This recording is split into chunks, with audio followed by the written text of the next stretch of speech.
আসসালামু আলাইকুম, আমি শুভ আইসিটি ক্যানভাসের পক্ষ থেকে সবাইকে স্বাগত জানাচ্ছি। গত ক্লাসে আমরা দেখেছিলাম বিভিন্ন প্রকার ট্যাগের ব্যবহার, তো যেগুলো অ্যাকচুয়ালি ফরম্যাটিং ট্যাগ হিসেবে ব্যবহার করা হয়। তো আজকের ক্লাসে আমরা দেখব ওই ফরম্যাটিং ট্যাগগুলো একত্রে কিভাবে কোনো প্যারাগ্রাফে ব্যবহার করা হয়ে থাকে। তো এখানে আমরা ধরে নিলাম একটা উদ্দীপক একটা দিয়েছি।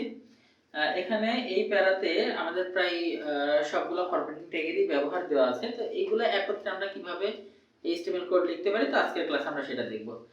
তো চলুন শুরু করা যাক। তো আমরা জানি যে ওয়েব পেজ তৈরি করতে গেলে আমাদের একটা মৌলিক কাঠামো লিখতে হবে। সেই কাঠামোটা হচ্ছে HTML ট্যাগ দিয়ে শুরু হবে। HTML এর মধ্যে হেড অংশ থাকবে, হেডের মধ্যে টাইটেল, TITLE টাইটেল। আমরা অবশ্যই জানি যে এই কাঠামোটা কিভাবে লিখতে হয়। তো এবার আমরা লিখব বডি। তো বডির মধ্যে এখানে যা যা থাকবে সেটার বিপরীতে আমরা HTML ট্যাগ এখানে লিখব। আর HTML কোডিং করা হয়ে গেলে আমরা শেষে কোডিংটা ক্লোজ করব বডি আর HTML দিয়ে। আচ্ছা, তো আমরা যে কোনো প্যারা শুরু করতে গেলে আমরা দেখেছিলাম কি p ট্যাগ দিয়ে শুরু করতে হয়, তাই না? আচ্ছা, p ট্যাগ দিয়ে যদি শুরু করি তাহলে এখানে প্রথমে কি আছে মাই। তো আমরা জানি যে এখানে যেভাবে লিখবো সেটার পরিপ্রেক্ষিতে এখানে সেভাবে প্রদর্শন হবে আউটপুটটা। তো যেহেতু ওখানে মাই লেখা আছে তাহলে এখানে আমরা লিখি কি মাই। আচ্ছা, একটা কথা, ভালো কথা, এখানে কি কি আছে একবার আমরা দেখে নিই, তাহলে আমাদের HTML কোড লেখাটা সহজ হবে। এখানে মাই নেম, নেম লেখাটা আন্ডারলাইন আছে, ইজ রোদেলা। তাহলে মাই নেম ইজ রোদেলা, এই নেম আন্ডারলাইন, ইজ ইতালিক করা আছে এবং রোদেলা লেখাটি বোল্ড করা আছে। এবং I am a student of Dhaka university, এখানে আমাদের এমটা নিচে আছে, তার মানে নিচে থাকলে কি সাবস্ক্রিপ্ট, আর স্টুডেন্ট কি উপরে, উপরে থাকলে কি ব্যবহার করা হয় সুপারস্ক্রিপ্টের জন্য সুব ট্যাগটা, আমরা সেটা ব্যবহার করব ইনশাআল্লাহ। ঢাকা ইউনিভার্সিটির এই ব্যাপারটা এখানে কিন্তু দুইটা কাজ একসাথে আছে, তার মানে ঢাকা থেকে ইউনিভার্সিটি লেখাটা কিন্তু একটু নিচে, এবং শুধু নিচেই না, আবার কিন্তু আন্ডারলাইনও করা আছে, তার মানে এটা সাবস্ক্রিপ্ট হবে এবং আন্ডারলাইন হবে। তাহলে একাধিক ট্যাগের কাজ কিভাবে করতে হবে আমরা সেটাও আজকে দেখে নিব। I hate dance too much, তাহলে আবার এখানে কেটে দেওয়া, তার মানে আই লাভ ডান্স। আচ্ছা, তাহলে এখানে I hate dance too much এর হেডটাকে কেটে দেওয়া হয়েছে, এটা কিভাবে কাটা হয় আমরা এটাও দেখেছিলাম। তো আজকে একত্রে দেখা যাক যে কিভাবে আমরা একটা ওয়েব পেজ ফরম্যাটিং ট্যাগ ব্যবহার করে তৈরি করতে পারি। তো এখানে আমরা মাই লিখেছি, মায়ের পরে কি নেম, নেম লেখা নিচে কি আন্ডারলাইন আছে এখানে, আর আন্ডারলাইনের জন্য কোন ট্যাগ ব্যবহার করা হয়, ইউ ট্যাগ। তো ইউ ছাড়া কিন্তু আবার আরো আরেকটা ট্যাগ ব্যবহার করা হয় যেটা হচ্ছে আইএনএস, আইএনএস। তো আমরা ইউ ট্যাগই ব্যবহার করি, তবে আমাদের জেনে রাখতে হবে আরেকটা ট্যাগও ব্যবহার করা যায়। তো আমরা এখানে যদি নেম লিখি, আচ্ছা এখানে নেমের পরে তো আমাদের আর আন্ডারলাইন নেই, তার মানে আমরা যে আন্ডারলাইন শুরু করেছি সেটা নেমের এখানে শেষ হয়ে যাবে। তাহলে আমরা ক্লোজিং ট্যাগ দিয়ে বলবো যে তুমি যে এখানে আন্ডারলাইন শুরু করেছো এটা এখানেই থেমে যাও।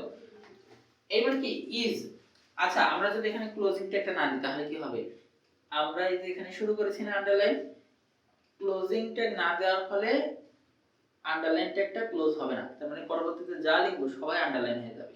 ওই জন্য ক্লোজিংটা গুরুত্বপূর্ণ। তো এখানে ইজ লেখাটা আমাদের কি বাঁকা আছে, বাঁকার জন্য কোন ট্যাগ ব্যবহার করা হয়, আই। ইজ, যেহেতু ইজি শুধু বাঁকা আছে তাই আমরা ইজ এর পরে আই ট্যাগ ক্লোজ করে দিলাম। আচ্ছা, এবার রোদেলা, রোদেলা লেখা কিন্তু বোল্ড করা, বোল্ড করার জন্য কোন ট্যাগ ব্যবহার করা হয়, বি ট্যাগ। তাহলে আমরা বি ট্যাগ লিখতে পারি, রোদেলা, বি ট্যাগ ক্লোজ। আর আমরা গত ক্লাসে কিন্তু দেখেছিলাম যে আসলে এই ট্যাগগুলো কিভাবে ব্যবহার করা হয়, একটা শুরুর ট্যাগ, শেষ ট্যাগ আর একটা কন্টেন্ট এলিমেন্ট। এই উপাদানটা, এলিমেন্টটা কিভাবে প্রদর্শন করবে সেটা এই ট্যাগ বলে দেবে। এখানে যে বোল্ড করা আছে, এই যে এখানে যে বোল্ড করা আছে রোদেলা লেখাটা, তাহলে এই রোদেলা যে এখানে বোল্ড করতে হবে ব্যাপারটা তেমন না, এই বি ট্যাগটা রোদেলাকে বোল্ড করে ওখানে প্রদর্শন করবে।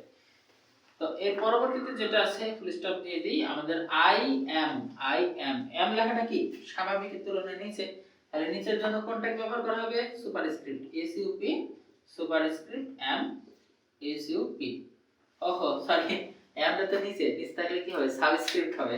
তো একটা মিস্টেক হয়ে গেল, সমস্যা নাই, আমরা এখানে পিটাকে বি বানাই দিলে তো হয়ে গেল। আচ্ছা, সমস্যা যেমন সমাধান তেমন হয়ে গেল। তাহলে আমরা এখানে কি দিলাম, আই ট্যাগ, এরপরে আমাদের এমটাকে কি নিচে নামানো আছে তাই সাবস্ক্রিপ্ট।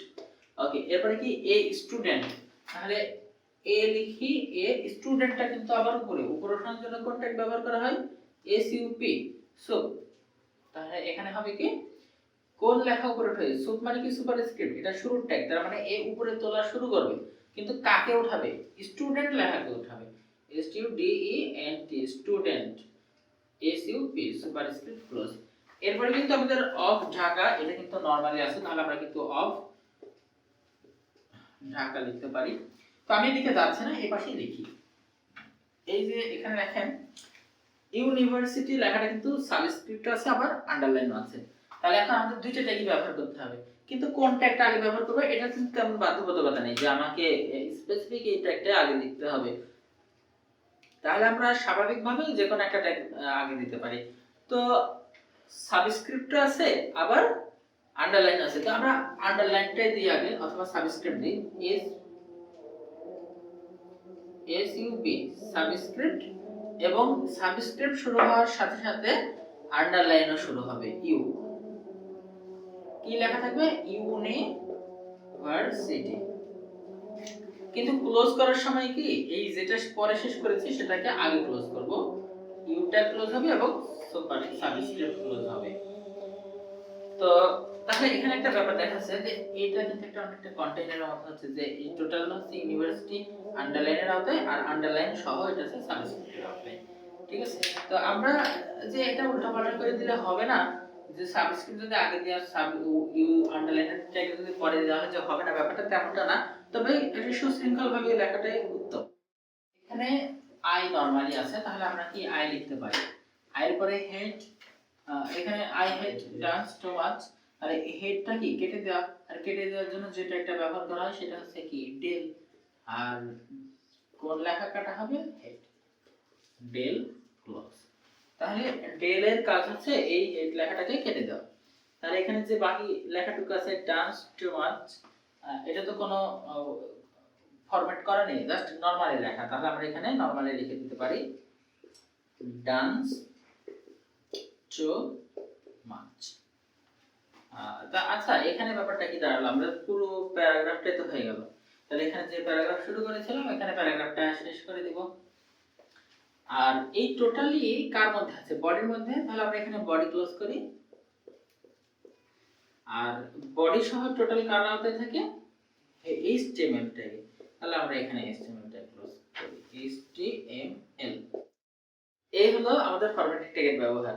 তো যদি কোনো প্যারাতে ফরম্যাটিং ট্যাগের ব্যবহার থাকে একসঙ্গে, তাহলে আমরা কিন্তু এভাবে ব্যবহার করতে পারি। তো এই ক্ষেত্রে আমাদের কিন্তু কোন কাজের জন্য কোন ট্যাগ ব্যবহার করা হয় এটা খুব ভালোভাবে মনে রাখতে হবে।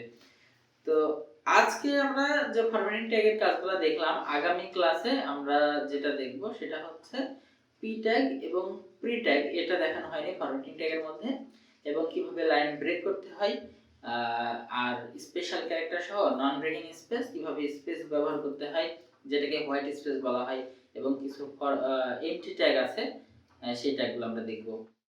আজকের ক্লাস এই পর্যন্তই। তো যদি কোনো প্রশ্ন থাকে তাহলে কমেন্ট করেন, আর আগামী ক্লাস দেখার আমন্ত্রণ রইল। ধন্যবাদ সবাইকে।